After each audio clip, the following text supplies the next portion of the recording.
Hey guys, and welcome back to my channel. I hope you guys are doing really good. I hope you guys are doing really well. I hope you guys are having a lovely morning, afternoon, evening, whenever you are watching this particular video.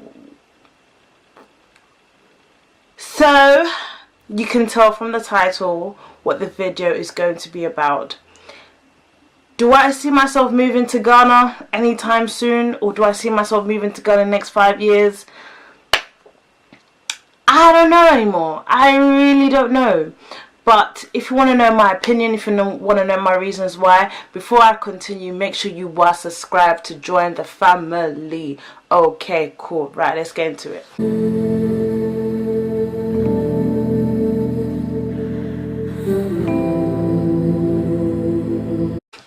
Okay, I don't know. I've been doing a lot of thinking recently and just thinking about my life and just thinking, can I see myself moving to Ghana as my destination, like my end result? Can I see myself moving to Ghana at the end of my achievement of me building a business, being me, doing what I love? And I say this because I look at my family, especially my dad. He's like back and forth, but right now he's in Ghana, and I speak to him and I listen to what he has to say, the current situation of how Ghana is right now. So it's not like just because I'm here I'm not aware of what's going on in Ghana. I have family, I have friends in Ghana, and I speak to them, so I know exactly what's going on, and I hear their stories of what's happening, and I read the news as well. So I am quite up to date with what's going on in Ghana. And again, it's the basic stuff like electricity, like the dumso is still happening. Like when it first started, I understood, like, okay, yeah, there was issues with the electricity and the companies and whatnot, but when it started getting really out of hand, who was president then? What's his name? John Mahama. I'm aware that he kind of put not a stop to it, but he was kind of helping the dumso to reduce. And now we have Nana Akufo-Addo in power, and it's like it's still continuing. Now, when it comes to the whole politics with whose party, I personally am not going to put too much information on that, but all I will say is more of a tribal thing. It's not even about who's actually come to do the correct work. People just vote for, it's just a tribalism thing, but I'm just going to leave it as that. And it looks like it's happening again. Like, I spoke to my dad a couple of days ago and he was complaining about it. And I was talking to one of my friends. The other day. He was telling me about as well the electricity, how now where we were getting our source of electricity, it's now run by a private company. I might be wrong, but something like that. And it's just like, when it's done by private, that company or that person who's in charge can do whatever they like with it. And I'm talking on electricity for now because even the light I have to film right now, I'm not having to think, oh Charlie, in the next 10 minutes or the next 20 minutes dumso's gonna happen, so let me quickly wrap up. You know what I mean? These things I take for granted here, like basic electricity, water, having a shelter over my head. These are the things that I take for granted here. And I have to constantly remind myself that, God, I am so grateful that I have light, I have clean water, and me leaving all of that to go back to Ghana, I know that, okay, these things are not going to be accessible as I had it here. Do I still want to take that into consideration and move and just deal with it and just live with it? And like, obviously there's more issues to that, but I just like to focus on the outskirts, like the basic, the surface. Like, those are basic things, and if that is not fully established in a country, it makes it very hard for you to want to go back home and stay there. Now, I know some of you guys are going to be like, yeah, but you've been talking about wanting to go to Ghana and stuff like that and all that jazz. Don't get me wrong, of course I want to go to Ghana, but my mindset is, do I want to live in Ghana? Because the thing is, if I'm living in Ghana, I'm not just only going there to move there, I'm also taking my business there. And me personally, if I'm doing that, I also feel like I also have to contribute to the economy, because shared with you guys in some Ghanaian vlog that I did, which I'll link it here or wherever it is. Our president obviously wants us diaspora around the world, Germany, like any country that you're in, that you're Ghanaian, you're a foreigner, you should come back to Ghana and help the economy and stuff like that. And now it's such an amazing thing. Like, I'm really grateful that our president is, you know, wants us to come back home and do something. But my question is, are we getting the full support? Those who are really coming, is it like 50-50 where, you know, you have the government support 100% and it's you 100% coming together? Or is it like 20 is it 30-70, you know, like what's it like, what's going on? And if you do know, do let me know what's going on, because I know obviously the schemes, I don't know about America, but I know in the UK the Ghanaian embassy has like created space for like foreigners or British Ghanaians to come and talk about their ideas and stuff like that, and businesses that they want to do back home in Ghana. Now I'm aware there's things like that, but the country itself, you know, I mean, you don't always want to go to a country and say, okay, yeah, I want to move there, but then I also need to help the economy, like for example make straight roads and stuff like that. That, if I'm being honest with you, that is not my responsibility. Now, you can judge me and say whatever, that you don't want to give back to your country. Of course I want to give back. If I didn't want to give back, I would have not even consider going back to Ghana or whatever.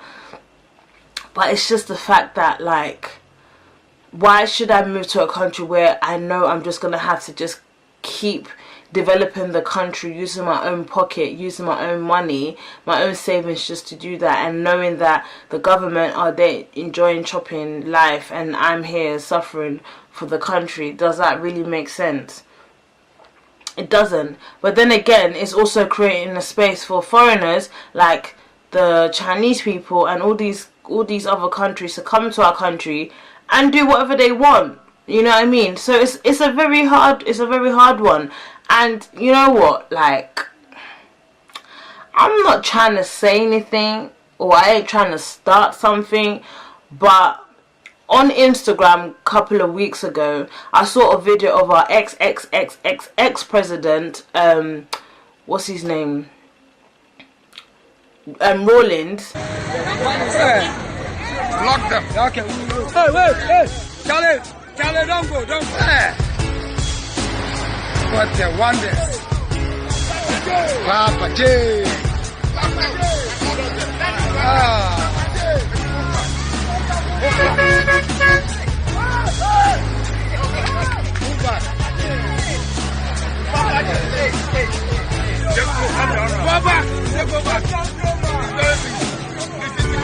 Go back. Go back.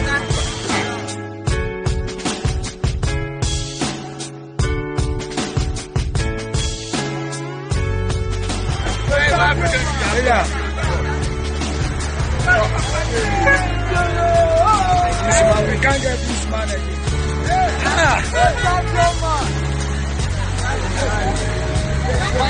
He basically was like stopping the traffic. I don't know if you guys saw it, but he was stopping the traffic, and all the Ghanaians like, hey Rawlings, oh. And it's like, yeah, you're saying Rawlings, but he's doing something that you guys can't simply do. Traffic in Ghana is ridiculous.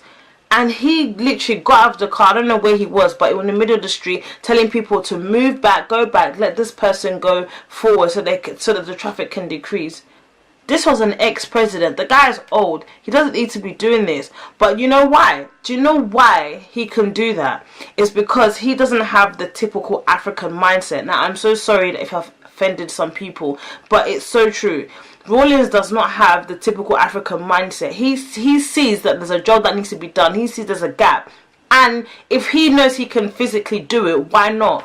I mean, look at the people in government. Have you seen them do that? Have you seen them humble themselves, come down to our level and want to help the economy or help the country? No, when I saw that, that was so powerful to me. It really struck me. It was just like, wow. You know, and when he was, my dad talks about him all the time. My dad loves Rawlings. Like, when Rawlings was in power, things were moving. Like, he was doing bits. Do you know what I mean? Obviously, I wasn't born then, but from stories, I know He was doing bits, he was doing things, and I honestly feel like the basic needs of Ghana is still not being met, and now Ghana is like the next tourism place, and these basic things are not met. Hint, hint, I'm just gonna say, guys, to my Ghanaians out there, if Ghana is becoming a tourist destination, that's how you guys can make your money, to make the basic things intact. Roads. It's not enough just to do the nice roads at the airport to whatever, to a certain place, and then the roads are bumpy. No, if you want to do the roads, do all of the roads. Because do you know what it will do? It will attract more tourism. You know what I mean? They'll be like, oh, this African country is great. You know, I'm not going to sit in the car and get headache or get, you know, migraine, you know, by just being on the roads and stuff like that. No, I know I'll be on the road and on a smooth sailing, mind my own business, going my own way. You know, so let's think about that. Africans in general only want to think about the now. They only want to think about how they can chop now. Sometimes think about how I can chop for 10 years or chop for 5 years. I'll suffer now, so I know in the long run I go chop for how many years I will be on this planet. But we only want to think of our pockets now. We only want to think of our stomachs now. And that's not how we're going to move forward. So it's hard for me to say, do I want to move to Ghana? Because when I was younger, yes, I wanted to move to Ghana. But as I grew up and reality hit me, I realized these basic things, like I said, that I take for granted, like water, electricity, and all that kind of stuff, I take those things for granted. So I would really struggle living in Ghana. And I know a lot of Ghanaians who are from the UK who have lived in Ghana for many years and couldn't do it and moved back, or are still in Ghana and struggling. Like, you know, Ghana is, there's no such thing as student loan, there's no thing as grant, there's no thing as what do you call it, the government giving money to you as a mother if you have kids. There's no such thing like that. Is if you don't work, you won't get paid. Do you know what I mean? And all of those things, like, I'm not saying, oh yeah, let me stay in whatever. Of course I want to help Ghana, but it's going to be mentally draining, physically, spiritually, emotionally draining for me moving to Ghana. It's not going to be like a smooth sailing, like, you know, let's say me moving to America. Okay, I know America, they have their ways of doing things, like how the system operates and stuff like that. I know eventually I will adjust to that, but adjusting to not having electricity, not having this, not having that, I mean, and I'm sure it's not just only Ghana that's having that problem, but it's just like, it's not every day you want to just think about, oh, how I can help the economy and how I can make the roads and how I can do this and how I can do that. It's amazing. Trust me, I want to do all of it. But it's about time, like, Ghana stepped up. And I will say it again, if Ghana is becoming a tourist attraction, use that attraction to generate the basic needs in Ghana. Because there's people who in Ghana who are sick and tired of Ghana. Like my friend, like I was telling you, I was talking to him. He was like, don't bother even coming. Like, don't bother coming, like, moving to Ghana. There's nothing here. And that's quite sad to hear. Someone who was born and bred and lived his whole life in Ghana saying that. You know what I mean? That shouldn't be the case. That should not be the case. That shouldn't be the words coming out of his mouth. And if that's just one person, I can imagine how many people are saying these things, you know. So I'm going to stop here because I think I've spoken enough. If you are watching this video, please let's get a conversation going down in the description box below, in the comment section, sorry. Let's have a conversation about this. This is just my thought. I'm sure I'm not the only one that feels this way. But, you know, I may be wrong. I probably don't have enough information. Tell me, teach me, educate me. Let's share, let's learn. Please, let's have a conversation going on. And, yeah, and I'll see you guys in my next one. Deuces.